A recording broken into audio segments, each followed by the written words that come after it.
Gable is nothing if not intense. The leader of the Iowa wrestling juggernaut has enjoyed a career that is the envy of every coach, regardless of their sport. Gable brought high school, college, and Olympic glory to the university and has instilled his sense of perfection into every wrestler to pass through the Hawkeye training room. That was evident in last night's action. 6 Hawkeyes into the finals. 6th-ranked Jesse Whitmer. In the 126 class, Mike Minna is there as well. Number 1 seed Mark Ironside at 134.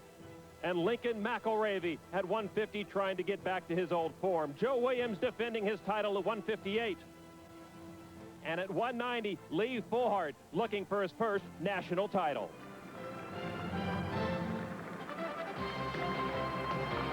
This is the 1997 NCAA Division I Wrestling Championships from the Unidome on the campus of University of Northern Iowa in Cedar Falls. Just as Napoleon had his final stand at Waterloo, so too could it be for Dan Gable, born and raised in Waterloo, Iowa. He is headed at retirement. This could be Dan Gable's last stand. Hello, everybody. I'm Lon McCarron, along with Olympic gold medalist Jeff Blatnick.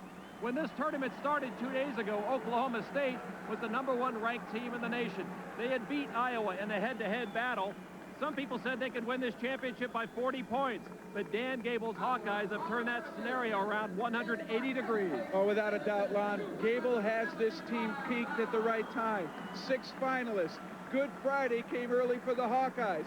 24 straight consecutive matches won. That's an NCAA record. And on top of that, the team total could set a new record. They're at 150 points. They need to get to 158.5. The Hawkeyes have already clinched the team title, as Jeff said, at 150 points, but there's still some drama left tonight, Jeff. Oh, without a doubt, Oklahoma State is wrestling well, but the bonus points, margin of victory, the Hawkeyes have pinned technical falls and majored for 32.5 extra points. That sets them apart from Oklahoma State. Look for records to fall tonight.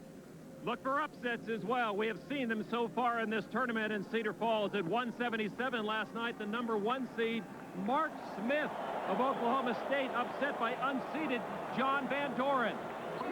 And at 158, Ernest Binion lost in overtime to Tony Roby, who moved into the finals.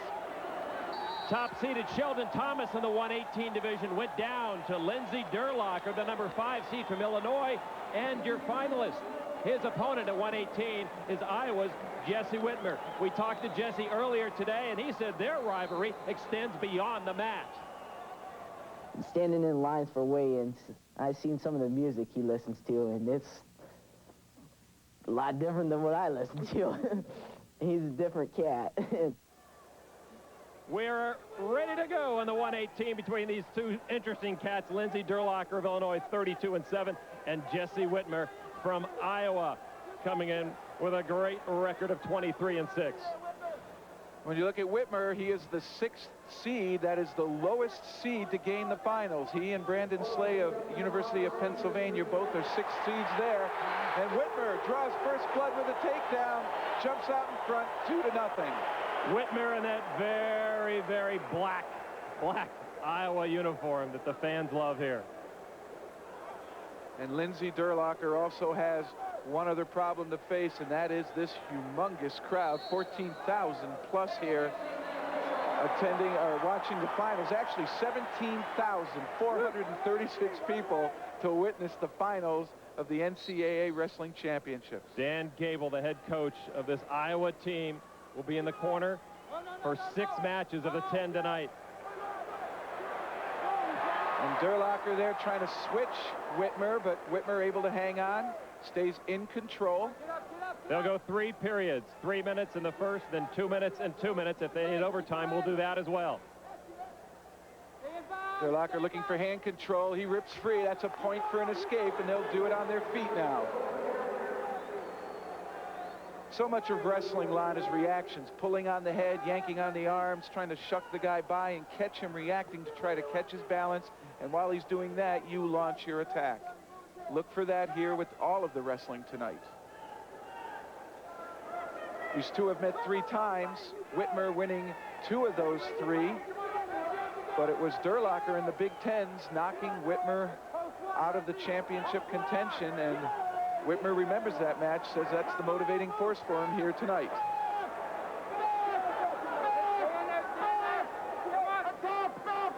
Big sprawl by Whitmer to avoid the leg shot of Durlacher, and he succeeds. Now in a front headlock position, and he'll look to spin behind, and ooh, they just go out of bounds. Just under 1 minute left in this first 3-minute period. Jesse Whitmer of Iowa against Lindsey Durlacher of Illinois.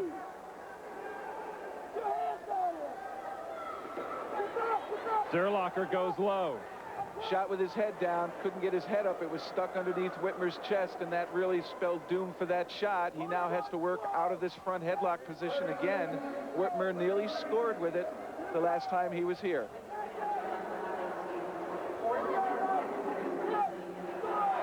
He's behind, and that's control. That's a takedown, and he might be close to back points.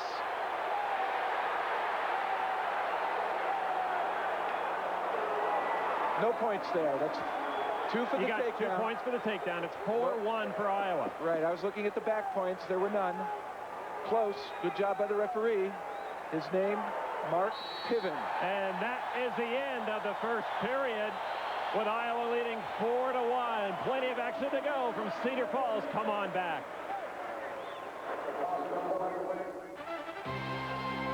The 1997 NCAA Division I Wrestling Championships are brought to you by Odor Eater's Foot Powder. Now destroys odor with baking soda, absorbs wetness too. 5-4. Iowa's Whitmer on top at this point. 1:10 left in the final period. Durlacher's doing what he says. He's trying to stay outside and then initiate shots, and a warning for stalling is assessed against Whitmer of Iowa. But here he's in tight. This is where he's so strong, and they go out of bounds. And now you're going to hear the boos because the fans want the stalling called on Durlacher for going out of bounds. Actually, that's a fleeing the mat. It's a technical violation, an automatic 1-point penalty, but they don't assess it against Durlacher. The Hawkeye was in a great position to score there, but lost the opportunity.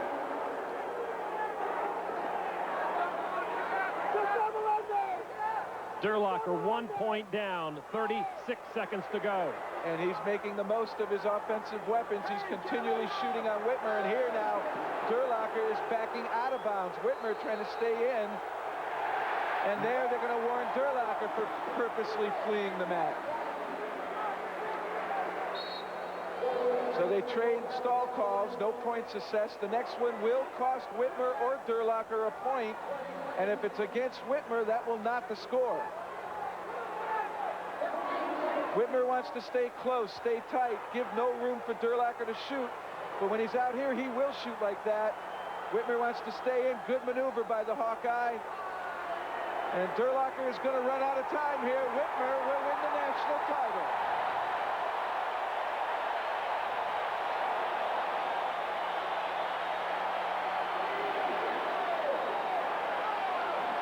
He is a first-time All-American.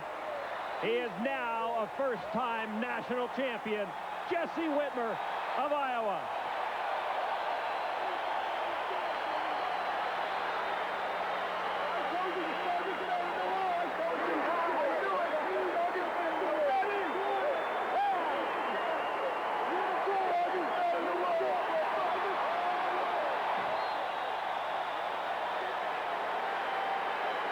But Whitmer is just the opening act. 6 Hawkeyes made the finals. 1 has a national championship. We have 5 more to go. Dan Gable continuing his quest for perfection back at the NCAA National Championships right after this.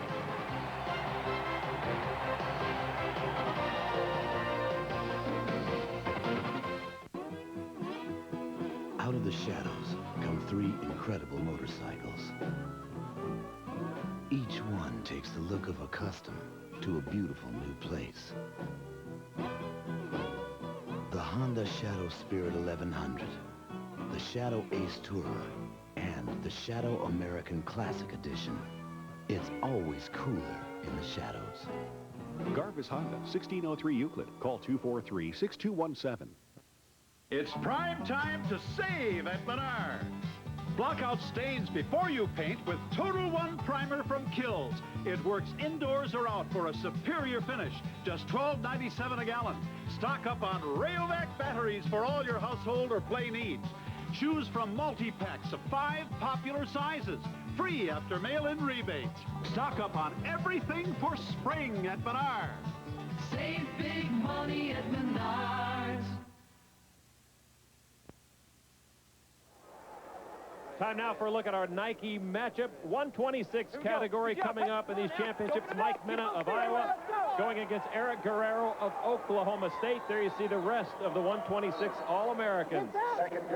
1-0 right now for Guerrero. But Minna with riding time. What is John Smith thinking right now? Smith is wondering what Minna will choose, and Minna is going to say start in the neutral position. He doesn't want to go down against Guerrero and get ridden. That keeps that 1 minute and 11 second riding time intact, and they'll go after it on the feet. It's going to come down to a takedown here. And if Guerrero gets the takedown, that's going to start to eat away at Minna's riding time. Could put the Hawkeye in a 2-point hole. Excuse me, 3-point hole.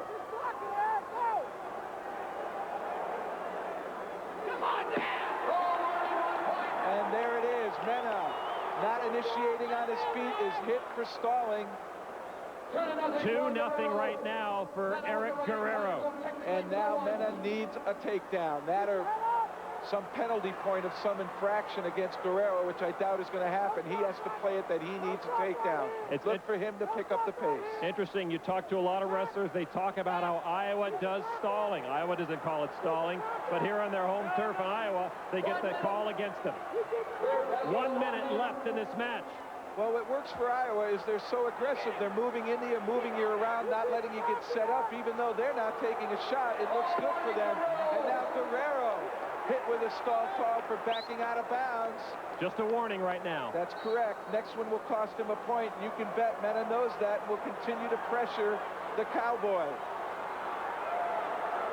Well, Guerrero has been able to handle Minna so far.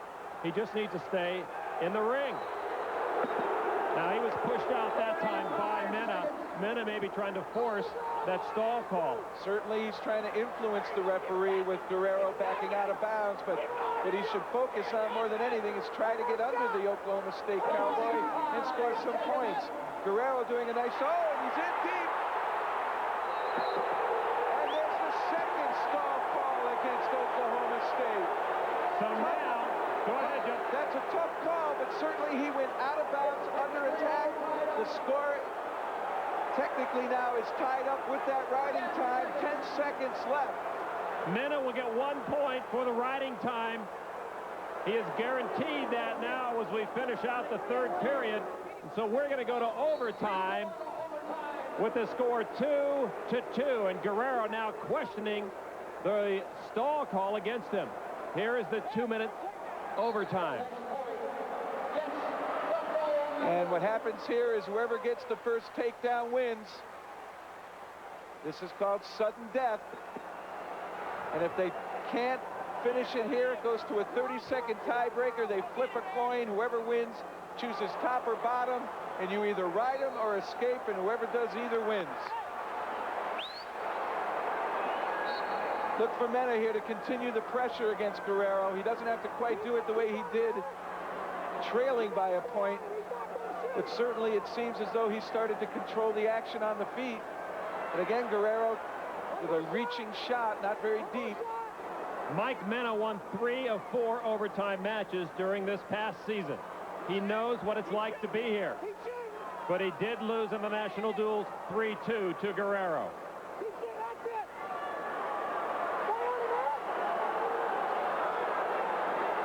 No real setups here.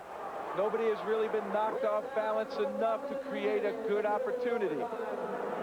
Both very solid in their stances. Both use good hand control when reaching to touch the opponent. 2 of the most evenly matched wrestlers we've seen in the 3 days of action, Jeff Blatnick. I will agree with you there, Lon. These two are very evenly matched. 40 seconds left in the overtime. Mena there again, looking as though he might have an opportunity to go under.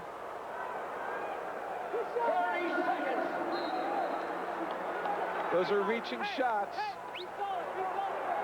Neither one are committing their hips to going under and really committing fully to the shot. They're reaching, and if they feel it's there, then they'll commit. And neither time that these athletes have shot, either of them have felt comfortable. They both have backed out quickly.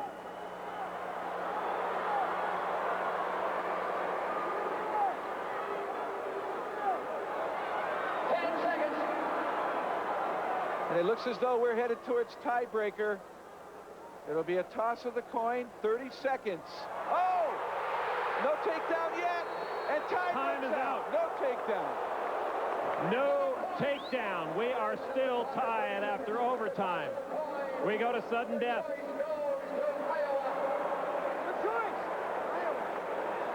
Now, take us through the scenario. What happens, Jeff Blatnick? Well, it looks like Mena won the toss. He's looking at Gable. Gable shrugging his shoulder and say, "You choose." Mena's got to either choose up or down. Does he feel he can escape in 30 seconds, or does he feel he can ride? He chooses to ride. He was able to build up riding time. He probably feels that he can at least hold him for 30 seconds. Here's nearly how the match ended in overtime. Well, Guerrero took a shot, and Mena was able to underhook, turn the corner, but you can see Guerrero, his left arm, overhooking Mena's right arm, and that was the difference. Mena needs to hang out, and he doesn't do it. 1 point for Guerrero, and Guerrero is your national champion at 126.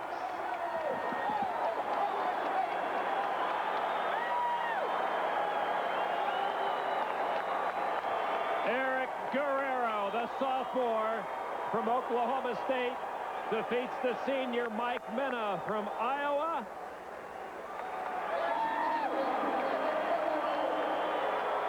And well-deserving he is.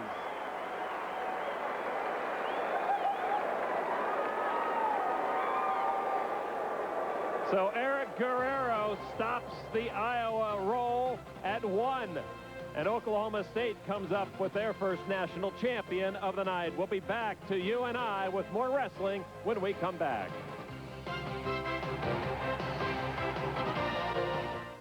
Okay, everybody, let's all thank Al for bringing the snacks. Gail, I believe it was your week to write something, wasn't it? A Faraway Land by Gail Devers. Once upon a time, there was a faraway land where people fast and slow could join hands and sing in harmony, where you were judged by the size of your heart, not the size of your lead, where people looked past the zoom mirror in your shoes and saw the real you. The end. Words can be powerful, can't they? Michael, hold my hand. My sister did without for years to make this business work. Some morning she'd wake up, her back felt ready for a wrecking ball. She'd take 2 Tylenol, but hours later, pain had come back. She'd have to take more. She couldn't take it any longer. So her doctor said try a lead. I could take just 2 Aleve all day. With Tylenol, I was taking up to 8. So she tried a lead. Keeps her pain away up to 12 hours. It's meant a great deal to her. Who did your hair? Aleve.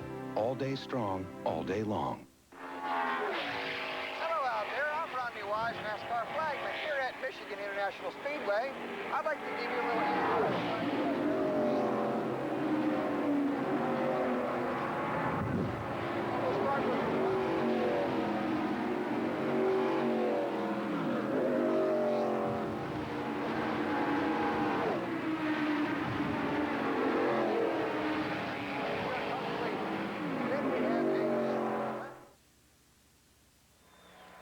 Welcome back to the Unidome. We've just finished an exciting 126 match, and Jeff Blatnick is with our national champion, Eric Guerrero. Congratulations, Eric. Tell us your thoughts on the match. Did you think it was going to be that close? No, I didn't. I've been really attacking all throughout the last 3 days, and I found myself in a situation where I wasn't scoring takedowns. And, you know, we train in those positions where, hey, sometimes you're going to wrestle square, a guy's going to block you off. And it paid off. You know, I kept my cool and just went in there, and I got called for stalling, which I didn't know. I actually thought I won. And when regulation ended, but, you know, I just try to stay focused and didn't score in overtime, but, you know, well, the time weird, and I'm glad I got the escape and tiebreaker. Well, the tiebreaker came down to men choosing up. How did you feel about that choice? Did you think that was good for you? I thought it was very good for me. I'm pretty confident in either way that goes. I was looking for something too big. In the second period when he was riding me, I was looking to maybe, I guess, sneak my way into a reversal or something, and I wasn't coming out explosive. But I just said, I'm going to try to throw a Granby roll and get into a scramble and see what happens. And it came out in my favor, and I thank the Lord, and thank Coach Smith for, you know, working those positions with me. Well, congratulations, Eric. And here's your 134 matchup now. We move on to Mark Ironside and Steve Schmidt.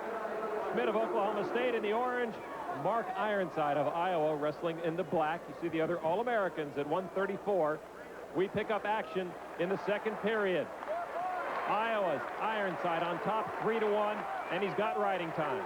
Got a takedown early off, was able to ride Schmidt for a minute and 28 seconds to collect some riding time, and at the start of the second period got an escape, and now a takedown. It's now 5-1, and it looks as though Ironside is starting to pull away, starting to dominate. He frustrated Stephen Schmidt in the first period to no end. Schmidt was tied up, could not get away, could only score one escape point. That came very late after Ironside had already built up riding time, and when you are ridden like that, it's fatiguing. Very fatiguing and also frustrating.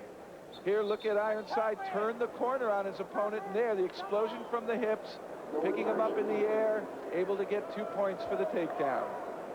5-1, Ironside leads. Forward, pick him up, jump. Of course, Ironside, we've seen, loves to score throughout his career, and even this season, 25 of the 29 matches this season, he scored bonus points. That's been a big thing here for the Hawkeyes. You can't stress it enough. 8 falls, 3 technical falls, and 11 major decisions here in the tournament. That equated to 32 and a half extra points on top of just advancing in the tournament. And that is a huge help when it comes to the overall team total. Certainly, it's almost like having 2 additional wrestlers out there competing for you. Move your feet, snap. There you go, down to the mat. There you go. Stay out of there. Move your hands. The big round for Iowa really came yesterday afternoon. They went 14-0, a perfect session, scoring 19 points. And early on in the tournament, that 19 points is a huge difference. I mean, they were up already by double digits after the round.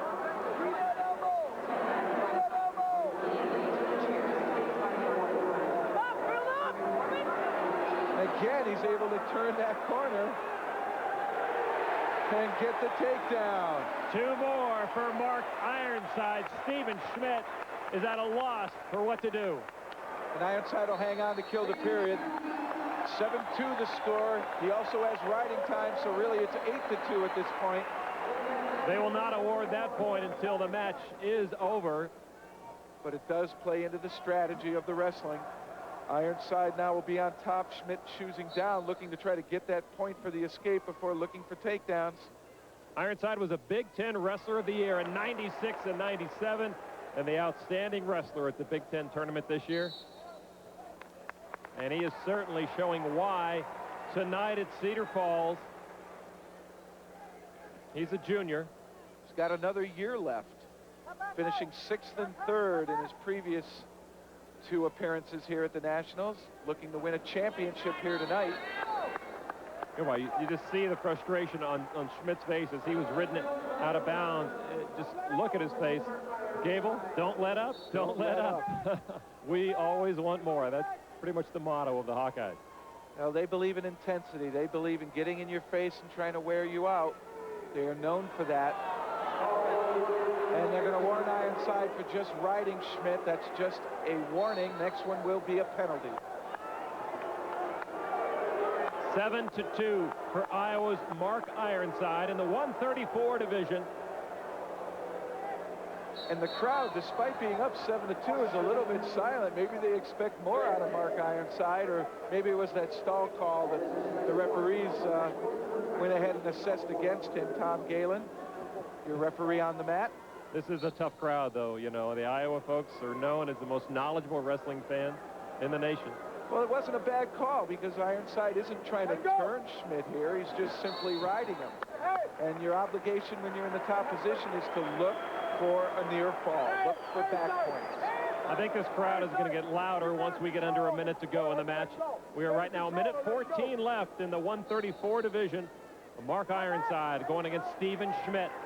And Gable, you can hear him there saying if you can't control him, let him go. Don't get hit with the penalty, and that's exactly what Ironside did. He cut Schmidt loose. And he'll play with it, he'll wrestle with him up here on the feet. This is where Ironside says he likes to be. He's strongest in the standing position. And you can see him constantly pushing Schmidt backwards.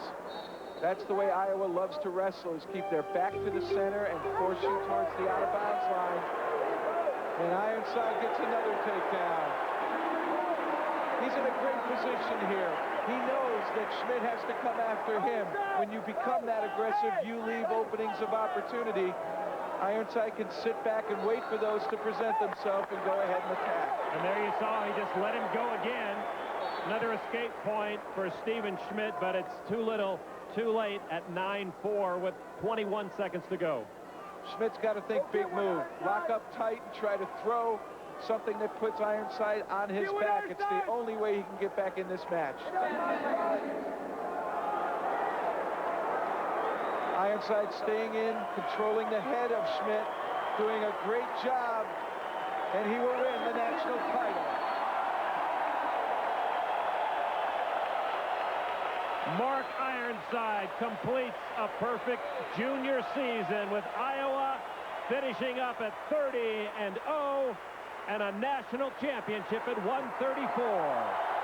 And Iowa has also now tied with 158 points the team record for the NCAA Championships. If they can get one more victory here tonight, and they have 3 more opportunities, they will set a new record, be the most dominant team in the NCAA tournament history. 10-4 was the final. We have plenty more to come. A great defending champion, Kerry Kolat, is coming up next. Iowa is 2 for 3 in their quest for national titles. Back with more to Cedar Falls after this. Meet the new and improved Dennis Rodman of Indiana in the 142 class. Kerry Kolat with 3 points in that second period. He does lead 3-0 as we get ready for the final 2 minutes of regulation from the Unidome in Cedar Falls, Iowa, the NCAA Division I Wrestling Championships. Lon McCarron along with Jeff Blatnick. Kolat on top in the red. Chandler using good hand control, peeled the hands of Kolat off his waist, turned to face him, earned the escape. It's now 3-1. Riding time right now not an issue in the third period, but 18 more seconds for Kolat, and he will get the extra point. Either one of these guys need a takedown. Kolat needs it to build riding time and really take a dominating lead. But Chandler is in on his left leg.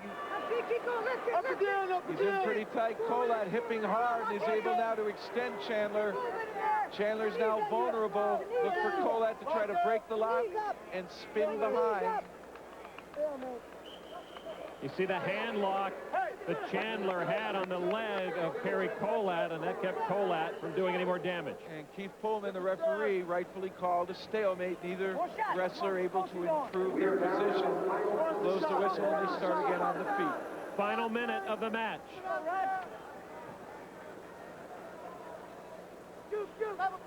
Well, Chandler's the one now that's got to come after Kolat. He's the one that's trailing. He was the aggressor in the first period. It got him no points. And he had a couple of good shots on Kolat, including that last high crouch. And there, Kolat being warned for stalling. Sitting back and not really taking shots of his own. Oh, he could have Chandler in trouble here. Had the head chancery, spun behind with the front headlock. Gets his 2 for the takedown. He's out in front 5-1.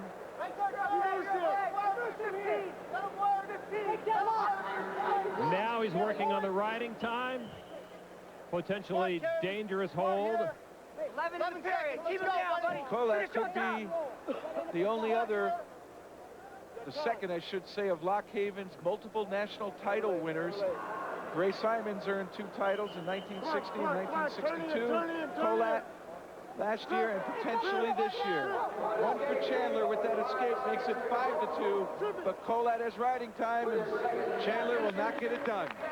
So Kerry Kolat from Lock Haven is your national champion at 142. He did it last year at 134, and he doubles up this year, moving up a weight class with his victory 6-2 with riding time over Roger Chandler of Indiana. 20 more to go. Coming up next, we've got the 150 division. We'll be back to the Unidome in Cedar Falls right after this.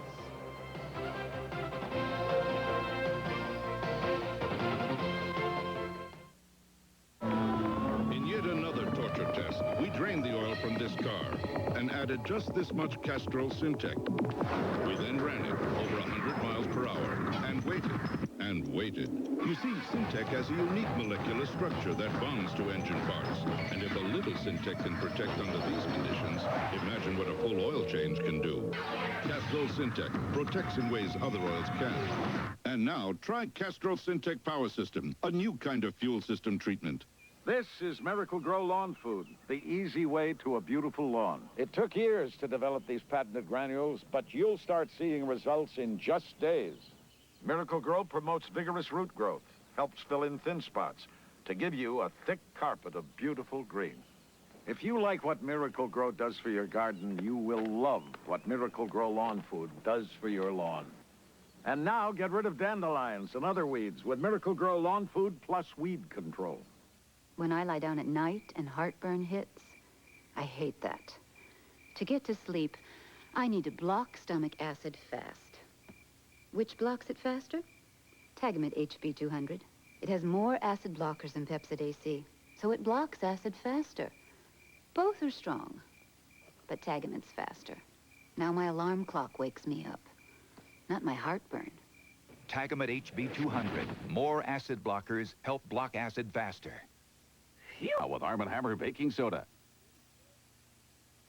I'm going to go back a couple years, if you don't mind, and it was against Marionetti. Actually, I do mind.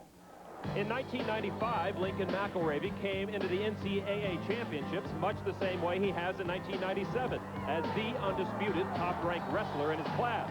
Only an upset of monumental proportions would keep him from his rightful crown. But as his wife, Lisa, looked on helplessly in deep anguish, the unthinkable occurred. Steve Marionetti of Illinois won a 13-10 decision and brought this champion-to-be down to his knees in front of the Hawkeyes' home crowd. I'm looking to win this match. The past is the past. The future's the future. And the future's tonight. As he was in 1995, McIlravy is undefeated entering the finals tonight and has every right to be confident, even cocky about his talents and his wrestling strategy. Do you have a go-to move? You're very versatile, but about 7 of them.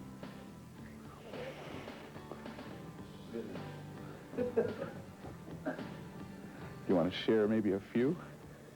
No, you'll see them. The only thing that kept McIlravy away from victories this season was an unseen opponent. He sat out 8 duel matches after suffering 2 concussions in December. He knew it was time to step back when he found it difficult to even sit down. I got hit in the head a couple times, like once, and then about 3 days later, the same occurrence. Weren't real bad concussions, but 2 in a row compounds the problem, so that's kind of what happened. And I kind of tried to train a little bit and wrestle, and rather than just taking some time off, but eventually I had to end up taking about 5 weeks off. That's a very difficult injury. You can't ice it, you can't elevate it. I mean, there's nothing you can do but rest it, and it's frustrating, but to test it, you basically have to re-injure it. There he is, two-time national champion Lincoln McIlravy, and you see the effects of that series of concussions. He's got that extra pad on the forehead. It was up to him, Dan Gable said, when he could come back, and he took it very, very slowly. I'm sure frustrating for a lot of people, Jeff, but he came back at a good time. Well, he certainly did. He took the 5 weeks off to make sure he was healthy again. He came back, and he is wrestling dominantly. Chris Bono has been frustrated throughout the first two periods. We began the third period tied at 2-2, he and Lincoln McIlravy, but McIlravy has riding time, but as we speak, Bono is erasing it. It's down to 102. Down the 102 line, and if he can hold him for just 3 seconds, he'll then cut him loose. It'll be a tie match, and it'll come down to who can get the takedown. And that's going to do it. Look, we're going to cut him loose now. Maybe. 1 point for McIlravy. He now takes a 3-2 lead. But no longer has the riding time. No, Bono can win with a takedown. But there's lots of time, minute 30 left. McIlravy unable to get to the legs of Bono.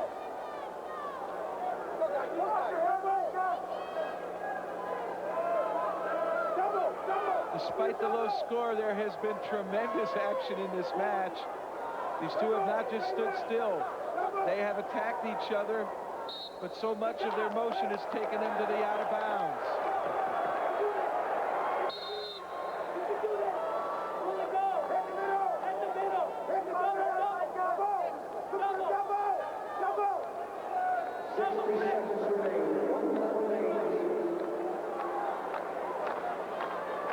Under 1 minute to go in the match. Conditioning now so much a part of each of these wrestlers' strategy. If you're fatigued, you don't really have that confidence. You hesitate. But if you feel you're in good shape or you feel your opponent is weakening, you start to build confidence. And you don't hesitate. You'll attack when that opportunity presents itself. Dan Gable likes to pride his team on finishing strong.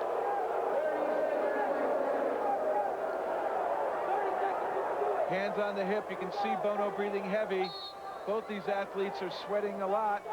In the middle. Double drive.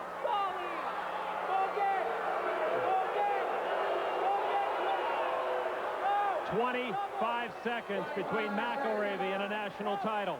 And McIlravy is still moving forward. A point for Bono. We're tied at 3. And it could be a takedown here for Bono.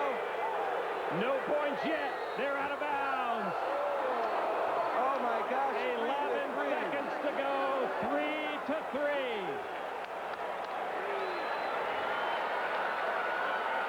McIlravy trying to turn the corner on Bono here, and then Bono turns to face. Back to live action. Drag and get around behind. He was unable to, but he earned a point stalling call against McIlravy. That is not a discard. 3-3. We're going to overtime. And the clocks haven't been running. The clocks have not been running. Yeah, they did. They just reset it. So they'll start this over here. Overtime, a 2-minute period. Sudden death. Oh, McIlravy has Bono in trouble here. In on a single leg. Bono does a great job of sprawling out of it. Oh, a great action there. How big was the erasing of riding time that Chris Bono was able to take away from McIlravy? That was the championship right there. Certainly gave Bono the opportunity to extend the match, and he's taken full advantage of it.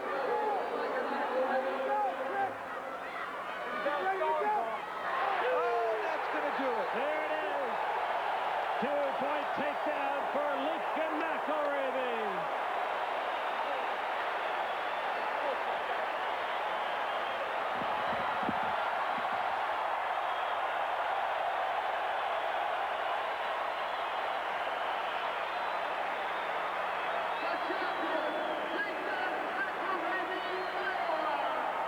Lincoln McIlravy has just become the 5th Iowa Hawkeye to win 3 NCAA titles. It's his last match as a Hawkeye. Here's how he did it. Came through. Bono just got himself in trouble, and Lincoln was able to take him down. And he comes through with a victory at 150. And Lincoln McIlravy did it on his wife Lisa's birthday. Quite a different finish to the last time he was here at the NCAA Championships. And Jeff Blatnick is with our champion right now. Lincoln, an overtime match. Did you plan on it going this far? No. Absolutely not. He's tough. I mean, we've wrestled 9 times now, and it's real hard to wrestle him, but I did not plan on that. I was unable to finish some of my shots early. Got tired and a little frustrated, but glad it's over with, really. Well, Lincoln, congratulations, national championship. Does this close that wound from a couple years ago when you lost in the finals? It helps. To be honest with you, I consider myself to be somewhat of an also-ran. There's guys that have won 4, a lot of guys have won 3, and some of them have been unbelievable wrestlers. Well, you helped just set a brand new team total, so you have a record under your belt. That's nice. Go Iowa. Lincoln, congratulations. Thank you. Very proud to be a part of what Dan Gable's established, and just lucky to know him. All right, Lincoln McIlravy, congratulations. Congratulations to Iowa. They're up to 162 points, a new NCAA record, but still counting. The 158s are next. Back with more from the Unidome. $1,520 cc's, 6 cylinders, 6 carbs, 2 bags, 1 windshield. It's a good thing we got 50 states. The Valkyrie Tourer. America's the boulevard it was born to cruise. Garvis Honda, 1603 Euclid. Call 243-6217.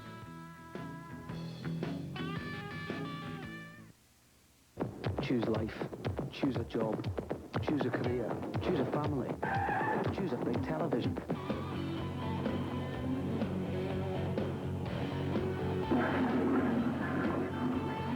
Choose leisure wear and matching luggage. Choose a starter home. Choose your future.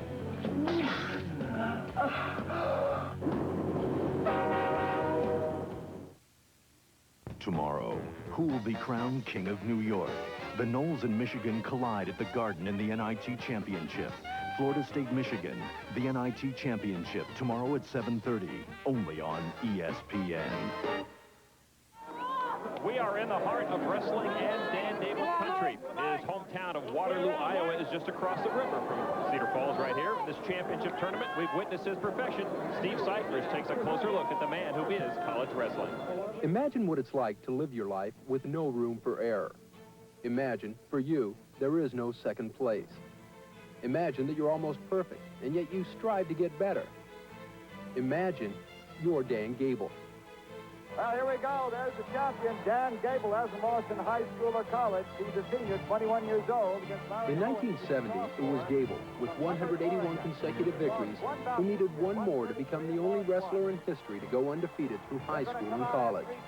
With a training regimen that is now legend, he so dominated his weight class that opponents who were merely outpointed and not pinned claimed moral victories.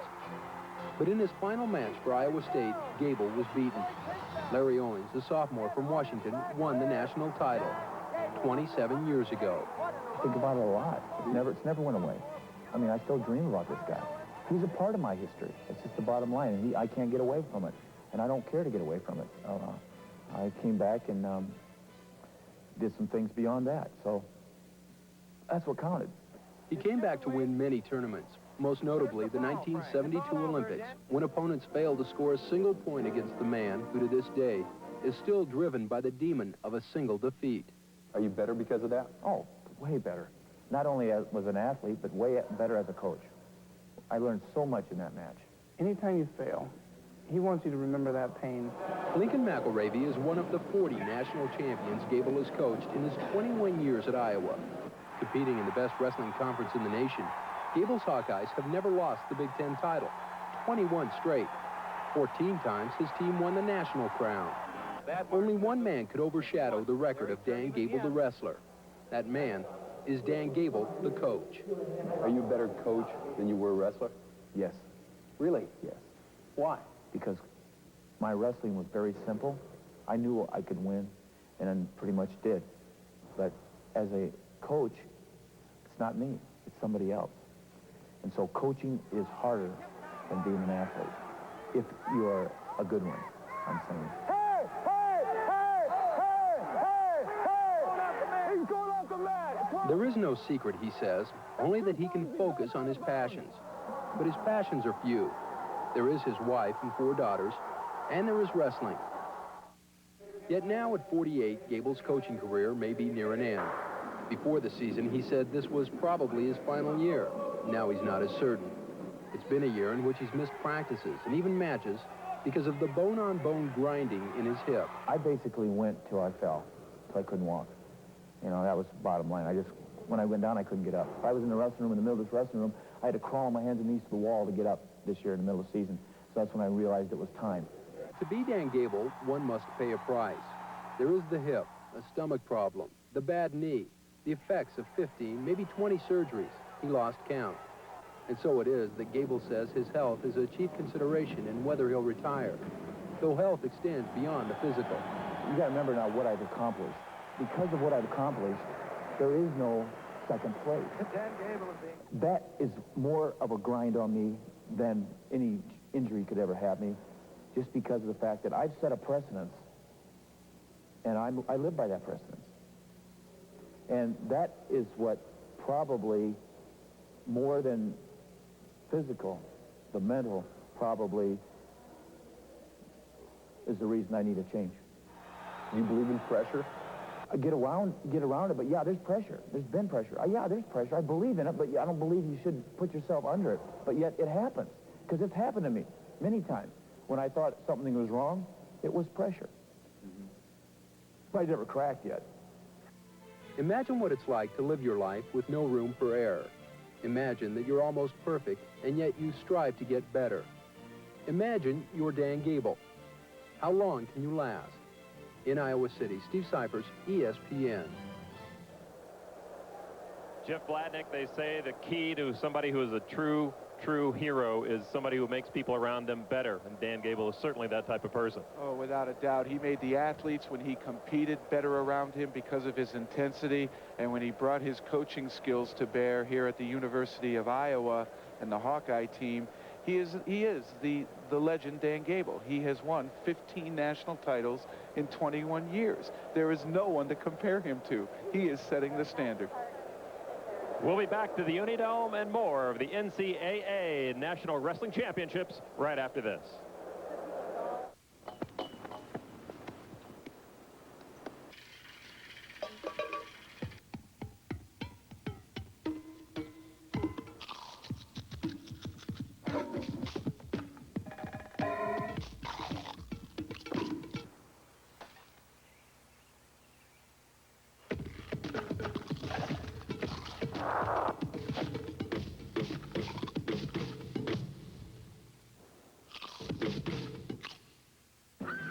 All-star MVP Mike Piazza spends 9 innings destroying his hair and 90 seconds bringing it back with Pert Plus.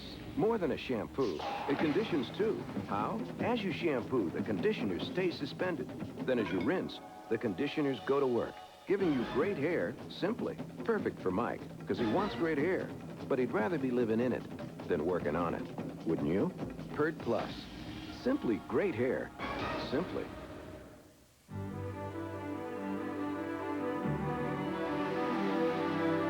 Chile's famous fajitas our legendary marinade. Grilled fiery and tender. Something special happens with every order. They're guaranteed to capture your attention and your appetite. Welcome back to Cedar Falls. We pick up the action in the third period of the 158th. Williams going against Roby. Roby needs a takedown and more to win this match. He'll settle for the takedown, the knotted, and extend this match. Otherwise, he will lose at the end of regulation. 50 seconds to go in the match.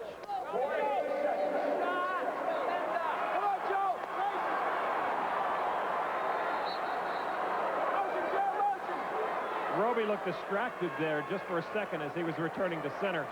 That is not where he wants to be mentally right now. And Williams is hit with a stall warning. Not a penalty, just a warning. The next one will be a penalty for backing up as Roby advanced at him. They'll go back to center. Referee urging them on. Let's go, let's go. No wasted time. And one thing I've noticed here, we've had very few timeouts in these finals. It has been all wrestling.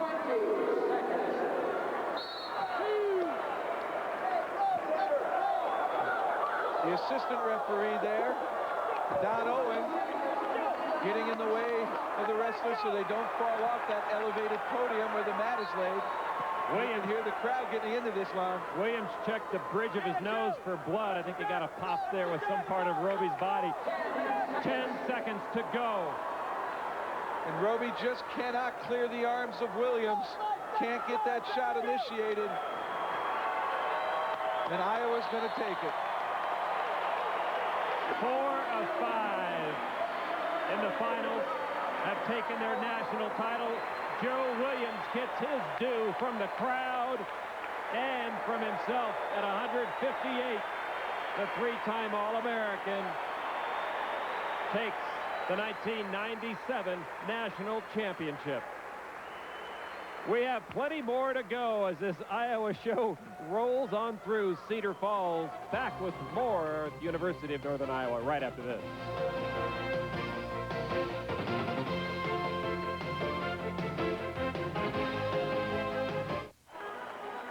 Hey! Get in here, Junior! That's what's great about wrestling is, you know, everybody dreams of wrestling in front of an Iowa crowd. Even though you're not from Iowa, you want to wrestle in front of them. You know, whether they're rooting against me or for me, that just pumps me up, you know. And I'm not even wrestling anybody from Iowa, but I expect them to be rooting for my opponent, so that kind of excites me. Stab him down! Stab him down! I love it. They don't like me, and I don't like them. So I think it's great. I mean, it's just as motivating to hear somebody boo you as it is to hear somebody cheer you on. As far as I'm concerned, I'm wrestling the state of Iowa today.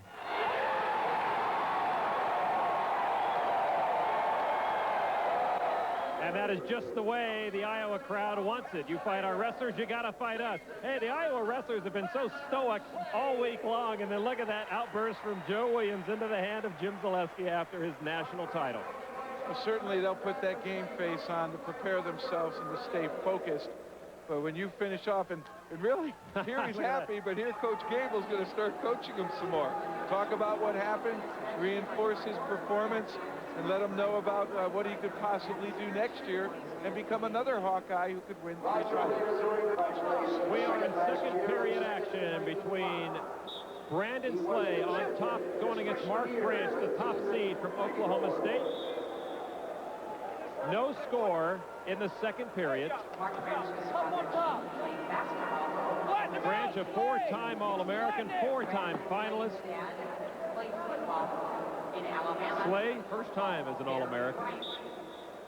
Chop! I'm over it! Chop! Slay here just trying to ride Branch, keep him down. He better be careful. If he keeps driving him off the mat like that, he could get hit with a penalty point. Each wrestler has a warning right now. Already, there was a double warning call in the first period, and so Slay needs to be careful. The object on top is to turn your opponent, not just ride. Cut him! And you hear the coach yell, cut him, and he does. First point goes to Oklahoma State and Mark Branch for that escape. That's right, on the head, on the head! But Brandon Slay has riding time of 19 seconds right now. Circle left!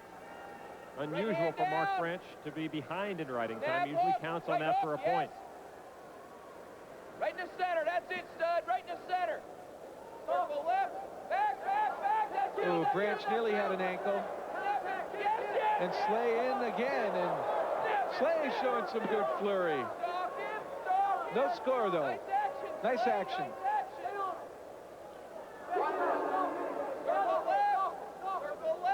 You see the large knee brace, the black knee brace on the right knee of Mark Branch. He's had to change his style somewhat after all that reconstructive surgery on the right knee. Says he's become more diverse because of the injury and less mobile. I call that experience. But certainly what he had to go through to come back had to be frustrating. But this has to be rewarding here to have an opportunity to win another national title and become a four-time finalist. You hear Roger Reyna and Brian Doff, the two coaches for the University of Pennsylvania, constantly yelling strategy to Slay. Remind him what he's supposed to do and not let him somehow feel that, hey, I have to do a little bit more. You stay right in your game plan, particularly against a national champion like Mark Branch. So we're through 2 periods. It's 1-0 right now for Oklahoma State on the escape for Mark Branch. Stay with us. We'll be right back to Cedar Falls. 1-800-COLLECT presents Max Jerome, Private Eye. When I saw her, my heart started pounding like a heavyweight speed bag until she started calling collect without dialing 1-800-COLLECT. You could be saving up to 44% by dialing 1-800-COLLECT, Angel. Let me show you how it's done. It's so easy. Now let me show you how it's done. Any Joe will tell you, 1-800-COLLECT is the easy way to save up to 44%. I've known Sam since we both had hair. Some days his hands hurt to where he can barely tie his shoes. Oh, he'd take 2 Tylenol, but hours later he'd be hurting again. He'd have to take more. He got fed up, so his doctor said try a leave. I could take just 2 Aleve all day. But Tylenol was taking up to 8. So he tried a leave. Keeps his pain away up to 12 hours. What more could you ask for? A little more hair? Aleve. All day strong, all day long.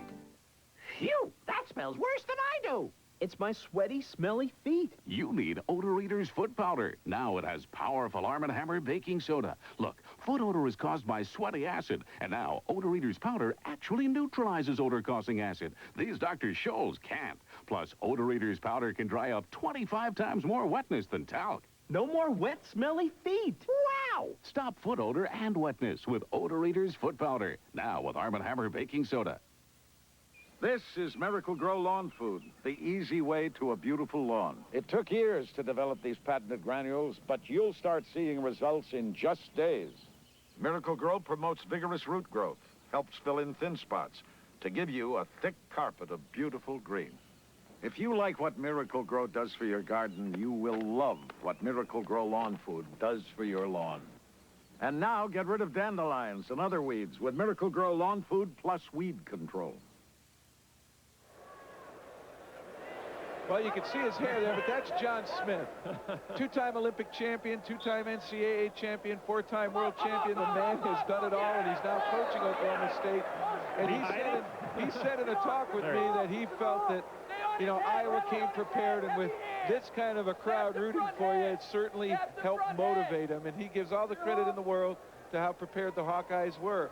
But he can be proud, too. Oklahoma State has wrestled very, very well. It's just Iowa had that incredible day yesterday. As I said, Good Friday came early. That's right. So Slay got their escape. We're tied at 1-1. No riding time allotted.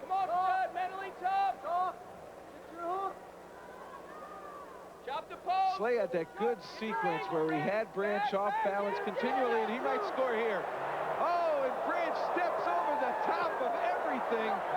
That is the incredible length and balance of that Oklahoma State cowboy wrestler. Boy, that was incredible. It looked like he was taken down, and he stepped over the top. Something you're told never to do. And he got the 2 points. Well, there's that diversity he's had to come up with since he has to change his style from that knee damage. Incredible balance is all I can say for what he just did. That is not supposed to work. Well, that's what he knows he can do. His body can do some of those things, and he tried to do it last year, and he blew out his knee. but he did it this year. He used his great balance, his great body awareness. Here's a look at it again.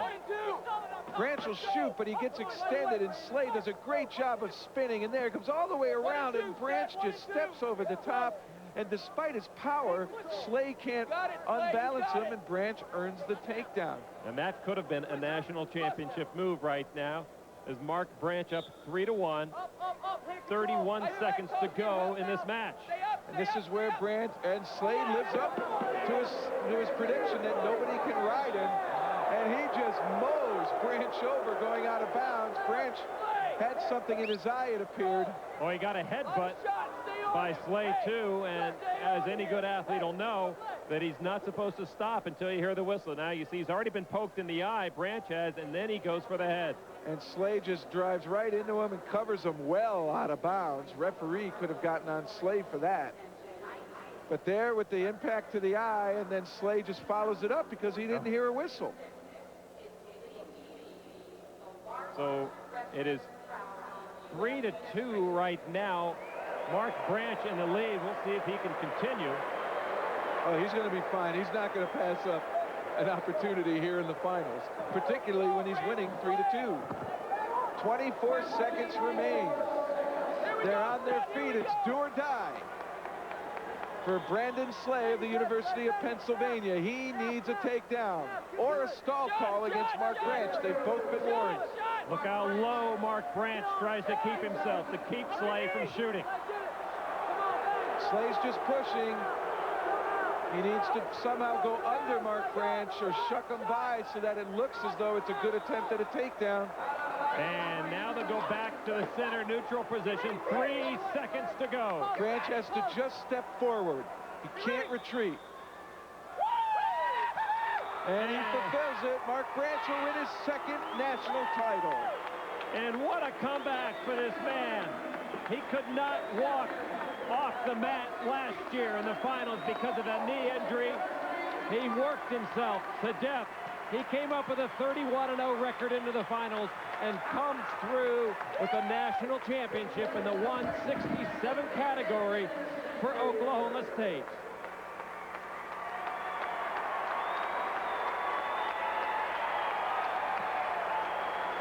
He has earned those tears. So Mark Branch, the #1 seed coming in, lives up to that seeding and comes through with a national championship. Back with more from the Unidome in Cedar Falls right after this.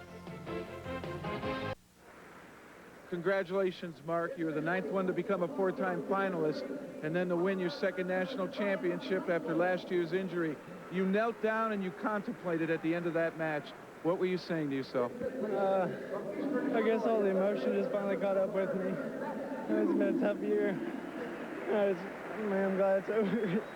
I had a tough year, and I didn't realize it until after it was over, but it's just a lot of emotion right now. How were you able to overcome that injury and all of the frustration of working yourself back into this excellent form that you displayed tonight? A lot of help from my family and God and just all the support, my parents, and it's just, I couldn't have done it without any of those. Well, there was an anxious moment there late in the match. You went out of bounds. You seem to have caught a little bit of a headbutt there unintentionally. Yeah, he was just coming at me to try to tie it up, and he got me pretty good in the head. I'm still a little dizzy, but I won't worry about that right now. Well, congratulations, Mark. Second national title. Thank you.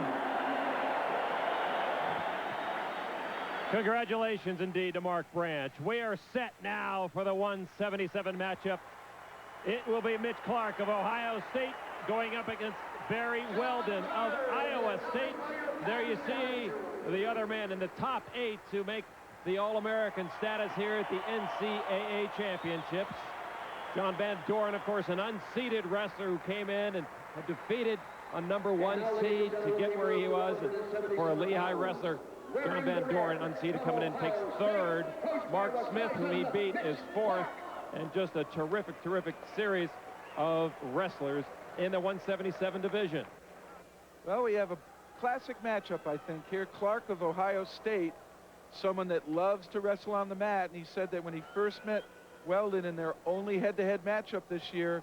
He wasn't really prepared for the takedown battle in which Weldon won, taking the Buckeye down 5 times in that match. And since then, he said he's worked really hard on his feet.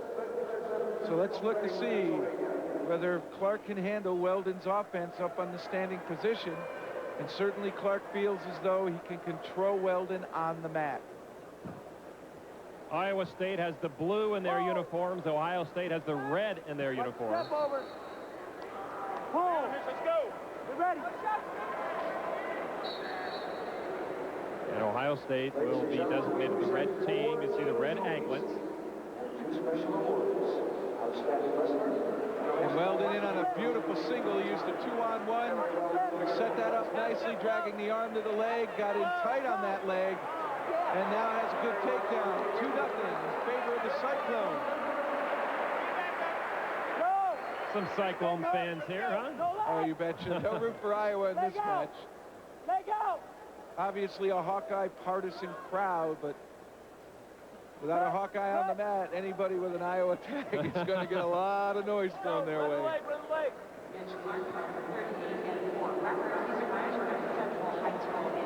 Iowa State up 2-1. 1 point for Clark on the escapes. And again, Weldon in. That's another 2-point takedown. Weldon dragging his toes nicely. You have to keep your supporting points in bounds. Weldon keeping his toes in bounds, able to score those 2 points. Here you'll see it. He'll drop under, grab the leg, drive him over backwards. Now watch both his feet. Clearly inbounds on his toes. Count it for a takedown. And Weldon here. He rode him for a little bit, get a little more riding time. He's up to 29 seconds now, and then he let Clark go. So it's 4-2. Barry Weldon of Iowa State on the right in the lead. Clark, a junior. He's still got some time ahead of him, but that doesn't count right now. Weldon, a senior, lots of experience. And kind of a switch, born in Oklahoma, went to school here in Iowa. Yes, he did. That was unusual. We did ask him about that. With a stop in Denver in between. And a stop in Denver in between.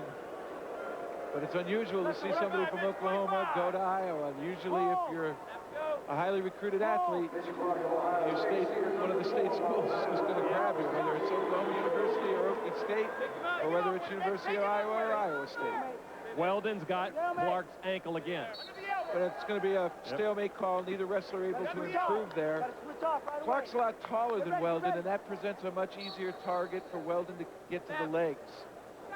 All that length opens it up if you can be forced upright. Just seems Clark does not have a patterned offense here on how to attack Weldon. Weldon able to turn the corner and then seize the leg, and no takedown. He only had one leg. He only had one leg. You need both legs to earn the takedown. Referee signaled a takedown at first and then waved it off. No complaint from the Iowa State corner. They must have seen that he only had the one leg. And that is the end of the first period. Stay with us. We'll be right back to Cedar Falls as we continue our coverage of the 1997 NCAA Division I Wrestling Championships.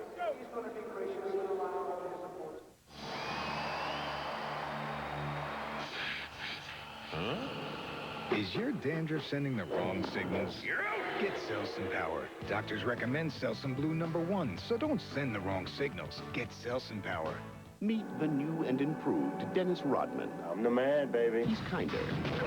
He's gentler. Airball. He just has one simple rule. No refs. Van Damme, Rodman, Double Team, Rated R. Opens everywhere April 4th. This is my idea of a challenge. So when I took the high endurance challenge from Old Spice, that's what I thought I was getting into. What I got was a sure thing. High endurance deodorant. It evaporates less quickly than the leading stick. It also lasts longer and protects better. Old Spice even guarantees it. Or call 1-800-PROVE-IT and they'll buy you a stick of yours. So if you're looking for a real challenge, the sky's the limit. If you're looking for the best deodorant, try high endurance from Old Spice. Because now you've got proof. And a guarantee.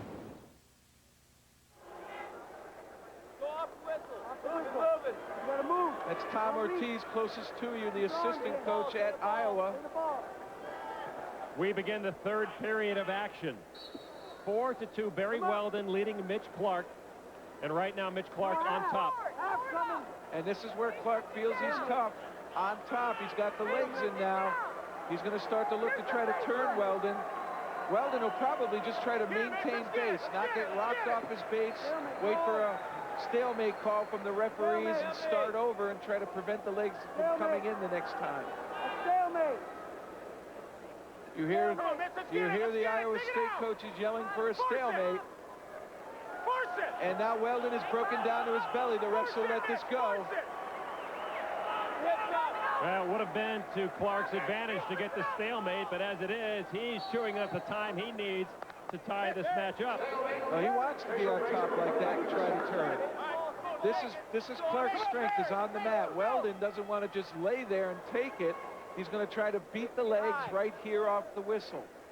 Clark will try to keep him down and then at some point put the legs in, and here Weldon has the leg up near his chest, but he's not going to be able to really turn on Clark.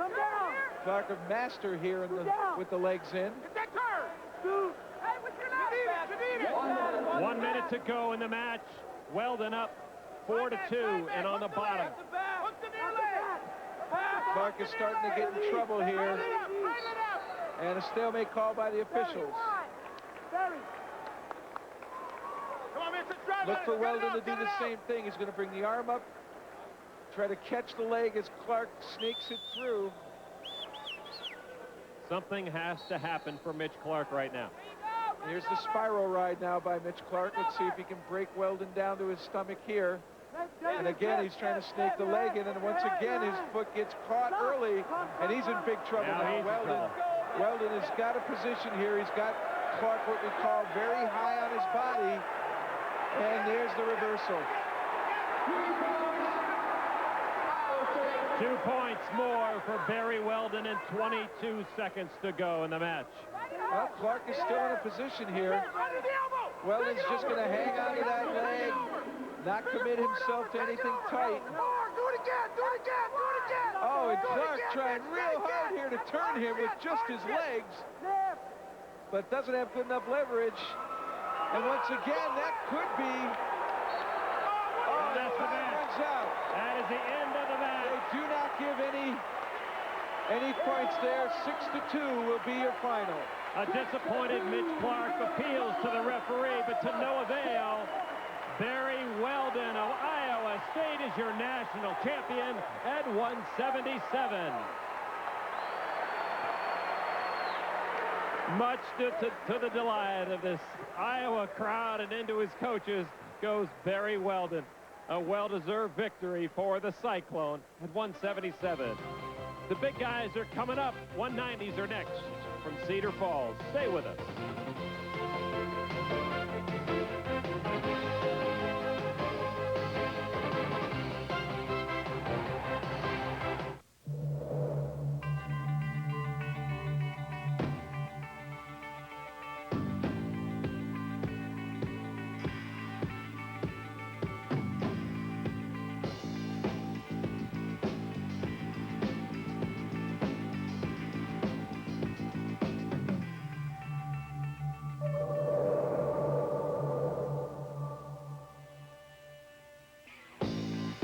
Jeans, the brand that fits.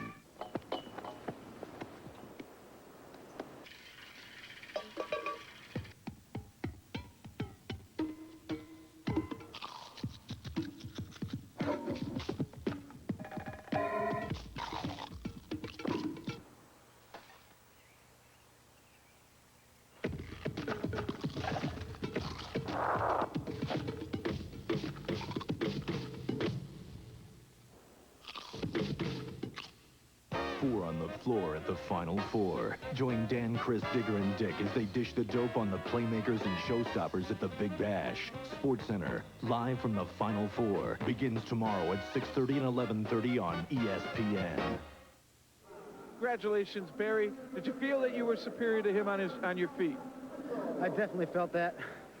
That's why I wanted to wrestle on my feet, stay off the mat. You did a real good job of it there. Let me ask you this. Harold Nichols, the long, outstanding man that led the Iowa State program to many national titles and national prominence. How much did that figure into your psyche heading into this match? It did have some effect. We've kept him in the back of our minds ever since the Saturday night that he passed away. And it's been a little motivation for us, I think. Well, certainly this national championship has got to help the program now under Bobby Douglas. Are we going to see a resurgence of Iowa State in the national picture? I think you definitely are. If you look back the last 3 or 4 years, we keep rising. We're going to be on top someday. Well, Barry, congratulations. Great performance. Thank you. We are getting set for the 190-pound division. We've got an Iowa wrestler, Lee Fullhard, a sophomore at 25-4, going against the defending national champion from Oklahoma, a senior, John Kading. Just about set to begin second period action in the 190s. That is Lee Fullhard in the black from Iowa going against the defending champion, John Kading from Oklahoma. No score in the second period.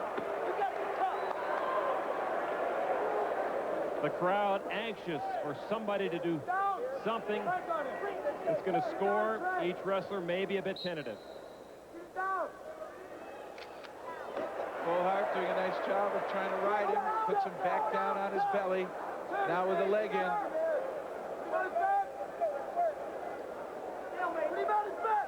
Well, now the riding time beginning to creep up for Lee Fullhard. He has 30 seconds.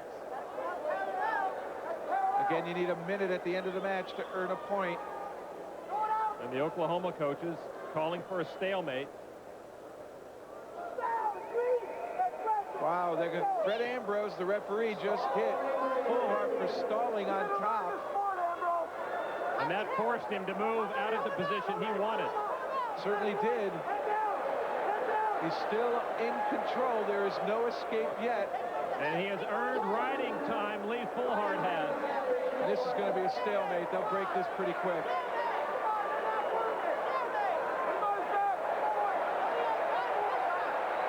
Kading turns out of it. So the upshot there is a minute, 14 seconds of riding time for Iowa's Lee Fullhard. That will mean a point if that holds up at the end of the match. So far, no points have been scored.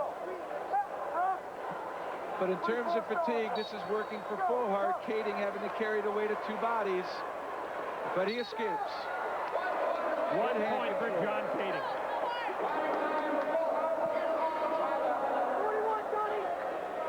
41 seconds left in the second period of this championship for Division I wrestling in the 190 weight division.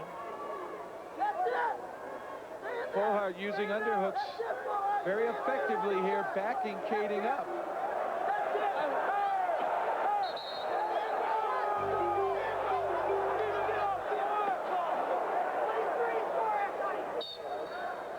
Jack Spates, Oklahoma coach, and Kading in on a nice shot.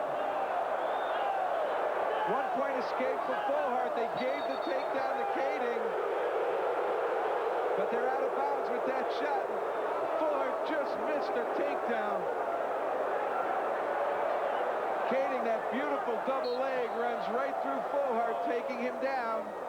They counted that, and then Fullhard immediately gets out of it, circles back in, and right here earns the 1 point escape.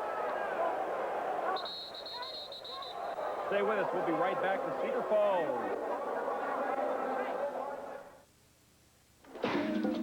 U.S. gold medalist Mia Hamm spends 90 minutes destroying her hair and 90 seconds bringing it back with Pert Plus. More than a shampoo, it conditions too. How? As you shampoo, the conditioners stay suspended. As you rinse, the conditioners go to work, giving you great hair simply. Perfect for Mia, because she wants great hair, but she'd rather be living in it than working on it. Wouldn't you? Pert Plus. Simply great hair. Simply.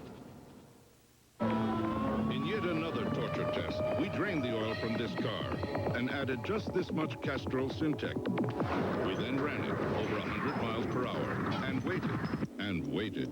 You see, Syntec has a unique molecular structure that bonds to engine parts. And if a little Syntec can protect under these conditions, imagine what a full oil change can do. Castrol Syntec protects in ways other oils can't. And now, try Castrol Syntec Power System, a new kind of fuel system treatment. I'm a soft-spoken kind of guy. There's nothing more important to me than a quiet chat with my son, Shaquille.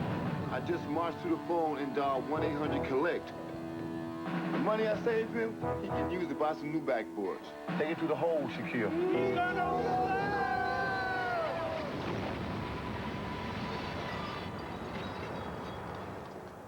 And they wonder where he gets it from. 1-800-COLLECT. Save the people you call up to 44%. One more drink, I'm like out of here. So anyway, I was driving over here, and it was so funny, you know? I mean, it was just like, it was like TV or something, you know? This guy, he comes up to me, and, huh? Oh, man.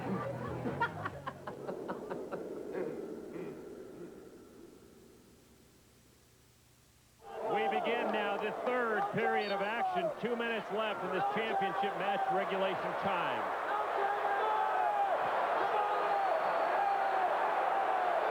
Dan Gable in his corner, exhorting his 190-pound Lee Fullhart to get out. And we'll wonder here, there's a stall call. We were wondering how long it would take the referee to make that call. Fred Ambrose makes it very quickly. Still five seconds before Fullhart loses riding time. So he needs something very explosive right now. Now we've got a question with the Oklahoma coach. And they want to take the blood off the head of John I think Kading. they're questioning the clock on riding time. They're questioning the clock on riding time. There it is. That's correct. Because there were 16 seconds left, it should have been erased.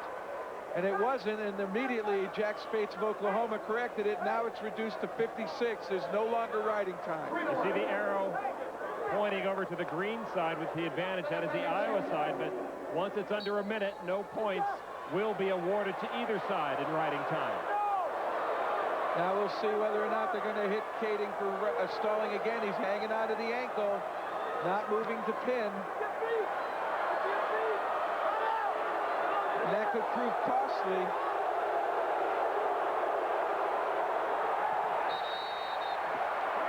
An escape for Fullhart. But once he lost riding time, I thought Kading should have cut him loose anyway. Why risk getting that stall call?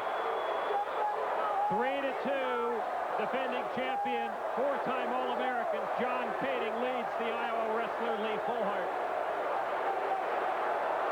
Fullhart now has good underhook here. He's trying to crowd Kading and get to his legs, and Kading with a beautiful hip heist there, using his leg to elevate Fullhart, but they landed out of bounds. No points. Fullhart going down right on top of his head. Back to live action. 46 seconds to go in this match. Kading with the lead, 3-2.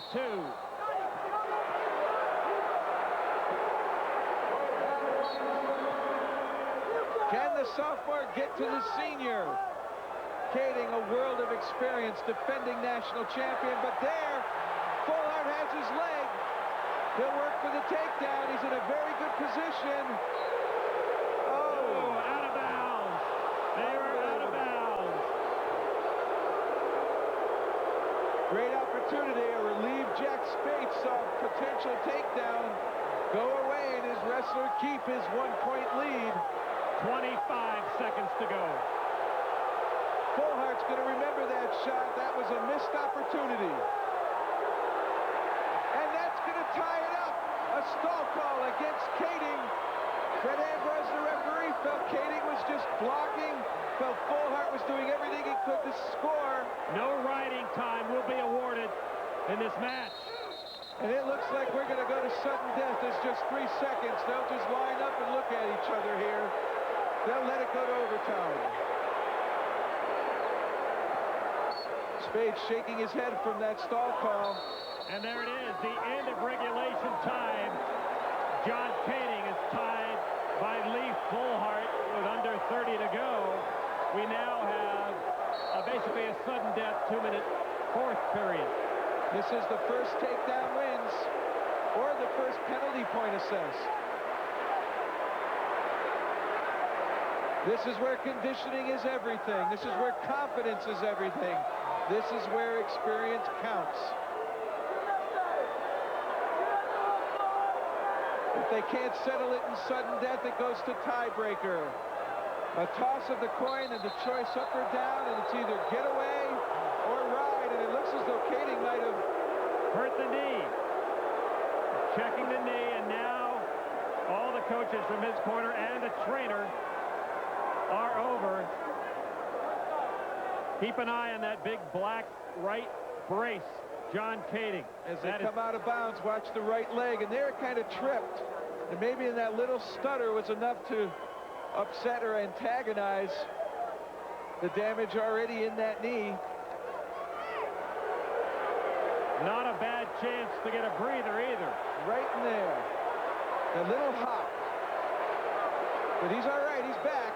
1:32 to go in the sudden death period. Both mouths are open on the competitors. They're breathing hard. You can see the sweat dripping off the chin of Kading. 3-3. Minute 20 left in sudden death. Who has the power? Who has the confidence?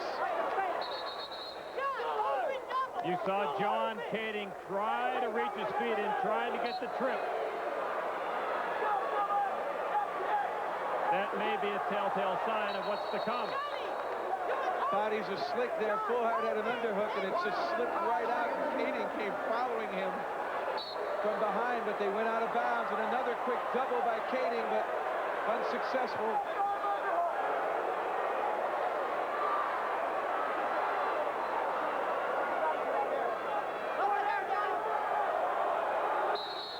Out of bounds. They will start over from the center with 49 seconds to go.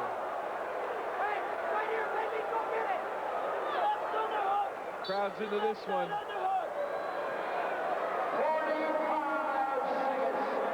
Ed Alberti, the public address announcer, you heard him say it. 45 seconds remain. Johnny, one takedown, baby.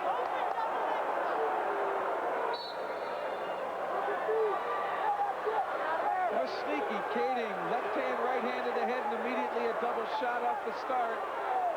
Fullhart here with a nice underhook, but can't improve his position.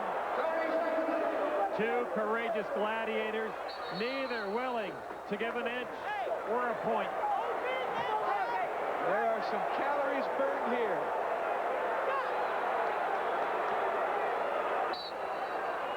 .22 seconds to go.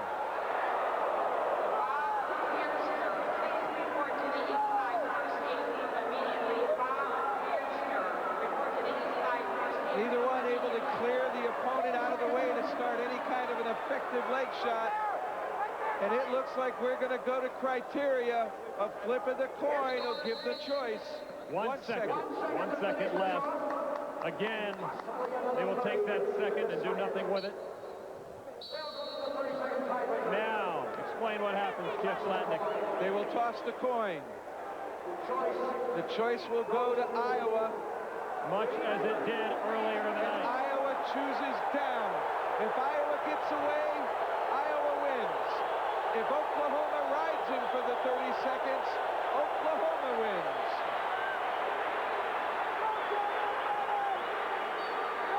Kading's title that he owns comes down to this. Can Fullhart get away? Fullhart is going to do it.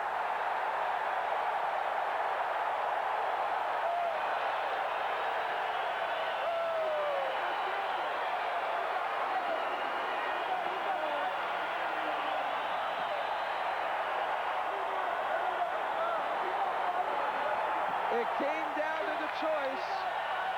Fullhart chose down, and to get away you need hand control, and Fullhart was able to keep Kading from locking his hands once he got to his feet. He cut his arm, turned the face, and he wins the Nationals. Has to be an upset of huge proportions for John Kading, the defending champion, number 2 seed, to come in and lose his title to the 5th-ranked sophomore. A terrific victory. Iowa has won 5 out of 6 possible national titles tonight at the Unidome. We'll be back to talk to our newest champion in just a moment.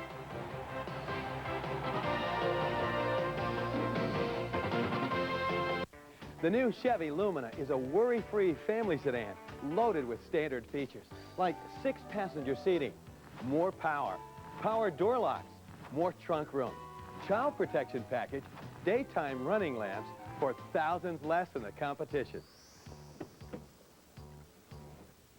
No wonder it's a Consumer's Digest Best Buy.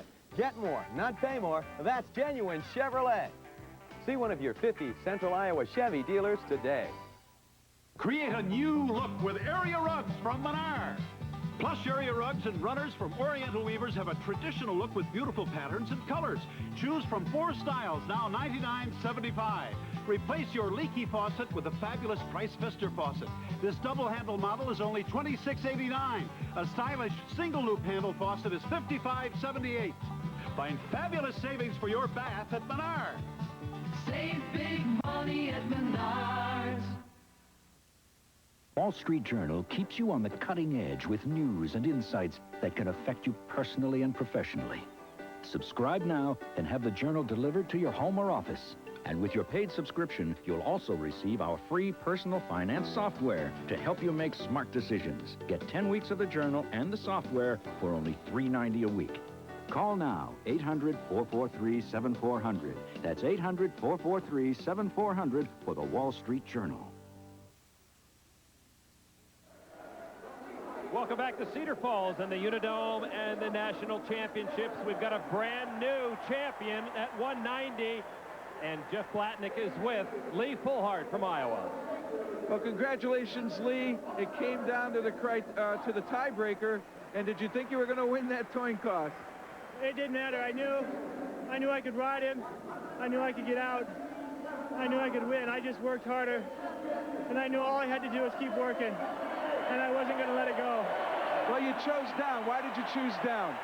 I chose down because I felt confident down there. I got out fairly easy. I had good hand control on him.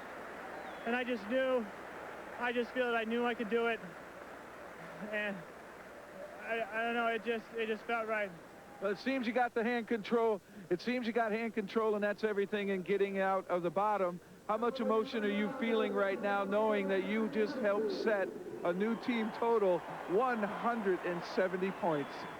It feels great. I mean, all year after national duels, people were down on us. They telling us we couldn't come within 20 points of Oklahoma State. You know, that one coach said that our team was starting to fall back with the rest of the pack, and now we prove that we are the champions and that we are not back with the rest of the pack. We are out front and strong. How important is Dan Gable to you? What does he mean to you? Tom Brands as well. Dan Gable, man, I love him like my own father. He's just a super individual. And, you know, especially the other night, my semifinals match, when I looked at him and I knew I had to get one more takedown, I looked at him and he looked right back at me, and I just knew I was going to do it. I just couldn't let him down because I just have, you know, I have such great respect and love for him. Well, certainly with you and Joe Williams coming back, both national champions, that's reason for Gable to stay. Oh, well, we got more than that. We got Ironside back. We got McGinnis back. We got 4 national champions back. You know, and look what we did this year. I was number 5 seed. I won at Whitmer. I don't know if he was 5 or 6. He came out on top, too. I just proves that we can do anything, and we are always the team to beat. There is no other team on top to shoot for but us. Well, Lee, congratulations. Enjoy it. Thank you. All right, so the campaigning begins to keep Dan Gable in Iowa. We are set for the heavyweight bracket. It is Kerry McCoy from Penn State going against Stephen Neal, the number 2 seed from Cal State Bakersfield. It's a number 1 and number 2 seed. And there you see Tolly Thompson and the rest of the All-Americans in the heavyweight division. There's Stephen Neal in the blue headgear going against Kerry McCoy, the 1 and 2 ranked wrestlers coming in the heavyweight division from the Unidome. Second period action. This is where Neal felt he lost their first and only matchup this year, and that was he couldn't get out from bottom against McCoy. John Fritz, Penn State coach, watching his athlete here intently. Score 0-0. McCoy will probably try to keep him down as he did in their previous match. Once again, it wears your opponent down, and it certainly frustrates them that he wasn't able to get away. So the riding time now beginning to mount up just a bit. That was T.J. Kerr, the Bakersfield coach, yelling. You can hear him yelling, "Get out first." In other words, be the first to move and try to prevent McCoy from locking his hands if he's able to get to his feet. It all starts with hand control on the bottom. 30 seconds of riding time now for McCoy of Penn State and building. Get your hand. Put it in the pocket. Down. Stay up. There. Let him out. Arm again.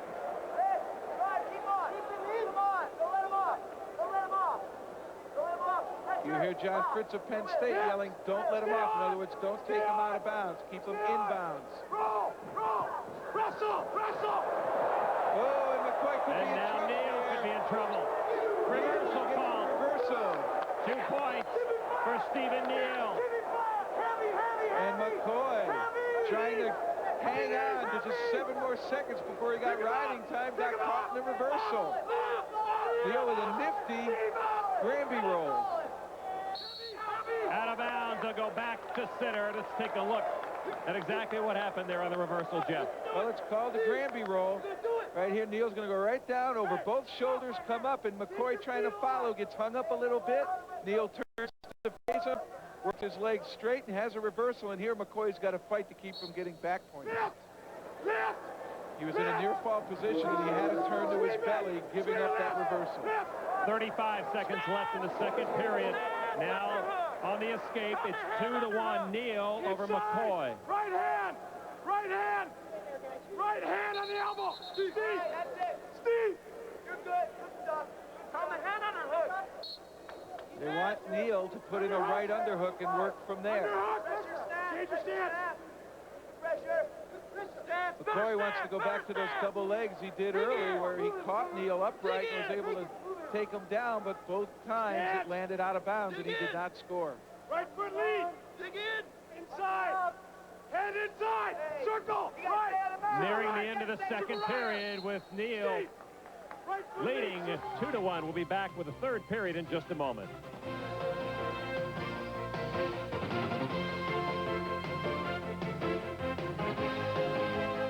Pizza Hut employee memo number 13, public speaking. Well, it's time to talk about something other than our great pizza. Vacation. No, dinner. And telling folks that we're the place to get it.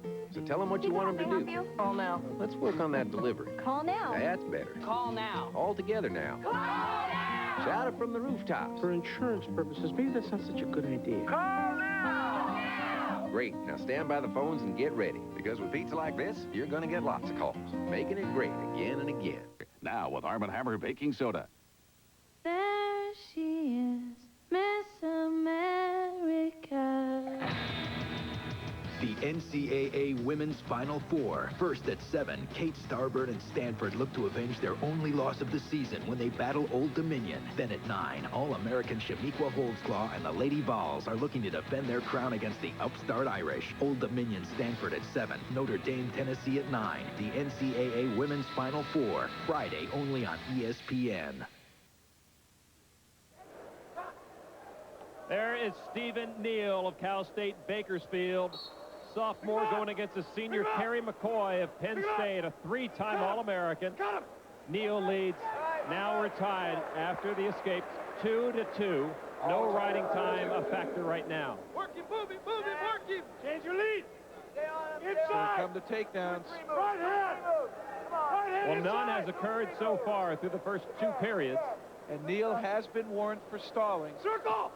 So he cannot afford to get hit again, otherwise it's a penalty point. Stand up! Dig in! Stand! And there's the underhook that they wanted Neal to use. You have that! Now, where can he go with that? With that, you want to elevate the underhook, and when you do, you expose the whole side, and you have 2 choices. If he takes the leg nearest to you away, you can hit him above the far leg's knee and drive him over that knee, knocking him down. Or if he doesn't move the near leg away, simply drop right down and snag it up. Get him off the head! Sounds Two options. Simple for a gold medalist.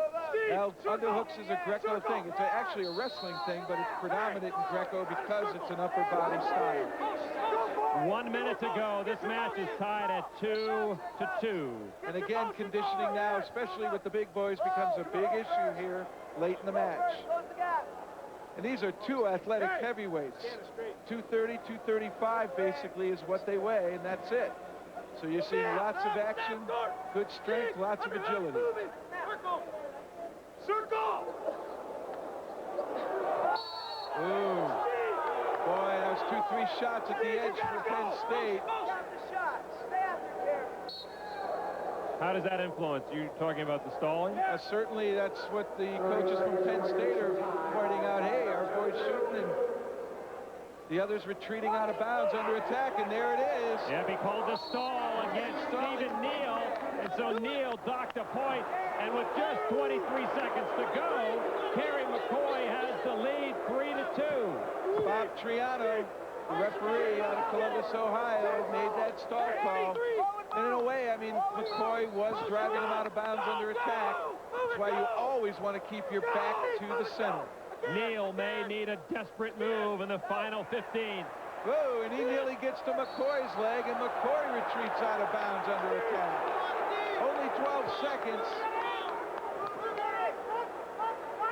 McCoy has not even been warned yet, so he's not going to find a point that way. There's the warning. Whoa, Neal in on a double, but too far extended. They go out of bounds again. Now what? Game. Neal needs to do that same thing in these 6 seconds to get that stall call. He's got to go at him. And that's going to do it. Kerry McCoy will win. Much to the chagrin of the Iowa fans who salute the guts and style of Stephen Neal, it is Kerry McCoy of Penn State, the #1 ranked wrestler, coming in, and he leaves as a #1 ranked heavyweight at the NCAA. And that's his 131st victory out of 132 matches. Unbelievable. A 2-time NCAA champion, Kerry McCoy of Penn State, completes his undefeated season, 41-0 on the year. And there is your heavyweight champion. We'll be back to the Unidome at the University of Northern Iowa, the NCAA Division I Wrestling Championships, in just a moment. You're 5 minutes, Eva. Okay, you ready? You look great. Couldn't do it, actually. Especially after... That's what I'm here for, huh? A few weeks ago, I was getting Eva ready for her close-up when I noticed something. Dandruff. So I told her about Head & Shoulders. The regular shampoos just rinse flakes away so they can come back. Head & Shoulders helps prevent flakes from even forming. You see the difference? Mark, you look beautiful. Head & Shoulders, because great hair can't have flakes. Okay, everybody, let's all thank Al for bringing the snacks. Thanks, Al. Gail, I believe it was your week to write something, wasn't it? A Faraway Land by Gail Devers. Once upon a time, there was a faraway land where people fast and slow could join hands and sing in harmony, where you were judged by the size of your heart, not the size of your lead, where people looked past the zoom mirror in your shoes and saw the real you. The end. Words can be powerful, can't they? Michael, hold my hand. Later on SportsCenter, the Avalanche and Red Wings go at it in Detroit. The Pistons and Knicks heat up the Eastern Conference playoff race, and a look at the Seattle Mariners. SportsCenter at 11 Pacific.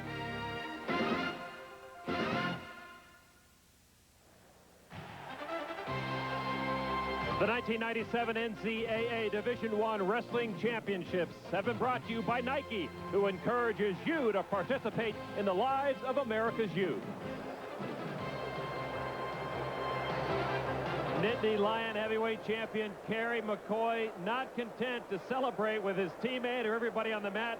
He went upstairs at the Unidome. He's looking for his family, and he finally found them about two-thirds of the way up. Gretchen and Charles there to celebrate with him. A very emotional moment for the senior who finishes off his final year at Penn State with a national title and a 41-0 record. A great moment, and that is what college wrestling is all about. Jeff Blatnick has a very special guest way down on the floor. Let's go to them. Hey, 5 out of 6 finalists. Did you think you were going to do that well? Well, coming into the tournament, I didn't think I'd probably win as many matches as we really end up winning. We broke all kinds of records. We equaled or bettered all our seeds. So this team came out of kind of nowhere to do this. But yes, once we get in a position to win, I feel that, yes, we should do it. But that's always my idealistic point of view. Realistically, you probably don't think you're going to win 23 straight in the quarterfinals and semifinals. But in the finals, you know, we're going for all 6, but 5 is pretty good. I would say 5 is outstanding. You're saying all kinds of records. Hey, let's get specific. This team just outpointed any other team in NCAA history by a lot. 170 points. The most dominating team in NCAA history. And they came out of nowhere? Well, I tell you, a lot of the teams that I've coached in the past are probably a little bit upset with this team just because they broke their records. But that's what records are for, to be broken. And this team deserves a lot of credit. The athletes, because they just all of a sudden turned it on. And they were good, but they weren't great. It's the only time all year that they were great. Well, you got them to peak at the right time, and certainly with 3 national champions, a total of 4 that you have in the stables to come back next year. Are we going to see you in Cleveland? Me? You'll see me in Cleveland. It's just whether I'm on the sidelines or in the stands. That's the question. Oh, you are ever evasive. Congratulations, Coach. Tremendous performance here by you and your team. Thank you very much. Thank you, Dan. So there are the final team standings. Iowa previously held the record for most points. 170, though, this year blows everybody away. Oklahoma State finished second. They were the top-ranked team coming in. And how about Lock Haven, that little school out there at PA? 54 points to finish 5th. For Illinois, their best team finish since 1958. Congratulations to all the teams who competed. A great night of action at the Unidome. Jeff Blatnick, let's review quickly in the 118. Jesse Whitmer got Iowa off to a big start. Oh, without a doubt, he's been on fire this entire tournament. First time in the starting lineup, makes the most of it. National champion. Oklahoma State's Eric Guerrero at the 126 with an exciting match to get his first national title. Oh, without a doubt, and he's a youngster. We're going to see more of him at Oklahoma State. At 134, Mark Ironside also won his first title. The Iowa juggernaut continued. Certainly does, and look for him next year. He's only a junior.